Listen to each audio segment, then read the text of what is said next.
സ്വാതന്ത്ര്യദിനാഘോഷങ്ങൾക്ക് മുന്നോടിയായി നടത്തിയ രാജ്യവ്യാപക നീക്കത്തിലൂടെ വലിയൊരു ഭീകര ക്രിമിനൽ ശൃംഖല തകർത്ത നേട്ടവുമായി ആഭ്യന്തര വകുപ്പ്. ISI ബന്ധമുള്ള ഷഹസാദ് ഭട്ടി സംഘത്തിലെ 200-ലേറെ പേർ അറസ്റ്റിൽ, പിടിയിലായവരിൽ 2 മലയാളികളും എന്ന ഞെട്ടിക്കുന്ന വെളിപ്പെടുത്തൽ നടത്തിയിരിക്കുകയാണ് കേന്ദ്ര ആഭ്യന്തരമന്ത്രി അമിത്ഷാ. ദില്ലി ഉൾപ്പെടെ വിവിധ സംസ്ഥാനങ്ങളിലെ സുരക്ഷാ ഏജൻസികളും പോലീസ് വിഭാഗങ്ങളും ഏകോപിപ്പിച്ചാണ് നടപടി. ഭീകര ക്രിമിനൽ ശൃംഖലയുടെ വ്യാപ്തി വ്യക്തമാക്കുന്നതാണ് 14 സംസ്ഥാനങ്ങളിലേക്കുള്ള അന്വേഷണം. രാജ്യത്താകെ 80 കേസുകൾ രജിസ്റ്റർ ചെയ്തിട്ടുണ്ട് എന്നും അന്വേഷണ ഏജൻസികൾ അറിയിച്ചു. പരിശോധനകളിൽ ആക്രമണങ്ങൾക്ക് ഉപയോഗിക്കാൻ ലക്ഷ്യമിട്ടിരുന്ന IED-കൾ, പാക് നിർമ്മിത ഗ്രനേഡുകൾ, ആയുധങ്ങൾ എന്നിവ പിടിച്ചെടുത്തു. രഹസ്യാന്വേഷണത്തിനും ലക്ഷ്യങ്ങളുടെ നീക്കങ്ങൾ നിരീക്ഷിക്കാനും ഉപയോഗിച്ചതായി സംശയിക്കുന്നു. ക്യാമറകളും മറ്റ് ഇലക്ട്രോണിക് ഉപകരണങ്ങളും പിടിച്ചെടുത്തിട്ടുണ്ട്. ഷഹസാദ് ഭട്ടിയുമായി ബന്ധമുള്ള വിവിധ മൊഡ്യൂളുകളിൽ നിന്ന് നേരത്തെ തന്നെ പാക് നിർമ്മിത ഗ്രനേഡുകളും ആയുധങ്ങളും പിടിച്ചെടുത്തിരുന്നു. ദില്ലി പോലീസ് നടത്തിയ മുൻ അന്വേഷണങ്ങളിൽ ഡ്രോൺ വഴി ഇന്ത്യയിൽ എത്തിച്ചതായി സംശയിക്കുന്ന ഗ്രനേഡുകളും പിസ്റ്റളുകളും കണ്ടെത്തിയിരുന്നു.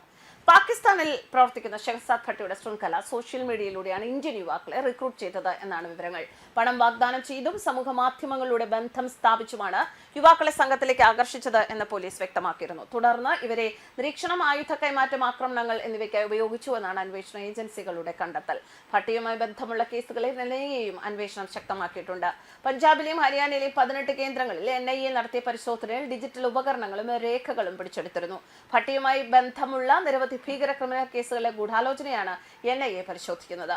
അറസ്റ്റിലായവരിൽ കേരളത്തിൽ നിന്നുള്ള 2 പേരും ഉൾപ്പെട്ടിട്ടുണ്ട്. ഇവരുടെ പങ്ക്, മറ്റ് സംസ്ഥാനങ്ങളിലെ ശൃംഖലയുമായുള്ള ബന്ധം, സാമ്പത്തിക ഇടപാടുകൾ, ആശയവിനിമയ മാർഗങ്ങൾ എന്നിവ അന്വേഷണ ഏജൻസികൾ പരിശോധിച്ചു വരികയാണ്. രാജ്യത്തെ വിവിധ നഗരങ്ങളിൽ ആക്രമണങ്ങൾ നടത്താനുള്ള പദ്ധതികളുമായി ബന്ധപ്പെട്ട് നേരത്തെ തന്നെ ഭട്ടി ശൃംഖലയിലെ നിരവധി മൊഡ്യൂളുകൾ പോലീസ് തകർത്തിരുന്നു.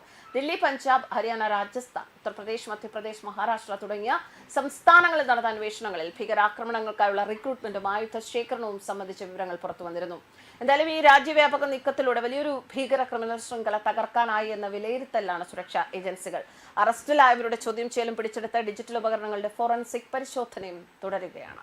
2025 നവംബറിൽ ഹരിയാനയിലെ സിർസയിലുള്ള വനിതാ പോലീസ് സ്റ്റേഷനിൽ നടന്ന സ്ഫോടനത്തിന്റെയും 2026 ജനുവരിയിൽ ഹരിയാനയിലെ അംബാലയിലുള്ള ബൽദേവ് നഗർ പോലീസ് സ്റ്റേഷനിൽ നടന്ന സ്ഫോടനത്തിന്റെ മുഖ്യ ആസൂത്രകൻ ഭട്ടിയാണ് എന്ന ഭീകരവിരുദ്ധ ഏജൻസി കണ്ടെത്തിയിട്ടുണ്ട്. സിർസ കേസിൽ ഭട്ടി, പാകിസ്ഥാൻ ആസ്ഥാനമായുള്ള മറ്റൊരു ഹാൻഡലറായ സൊഹൈൽ അഹമ്മദ് എന്ന സൊഹൈൽ ബലൂച്ച് എന്നിവരുൾപ്പെടെ 9 പേർക്കെതിരെ 2026 മെയ് മാസത്തിൽ NIA കുറ്റപത്രം സമർപ്പിച്ചു. Baldev Nagar police station case ഒരു കാർ ബോംബ് സ്ഫോടനവുമായി ബന്ധപ്പെട്ടതാണ്. അതിൽ അറസ്റ്റിലായ ഒരു പ്രതിക്ക് ഭട്ടിയുമായി ബന്ധമുണ്ടെന്നും കണ്ടെത്തി. ന്യൂസ് ഡെസ്ക് കർമ്മ ന്യൂസ്.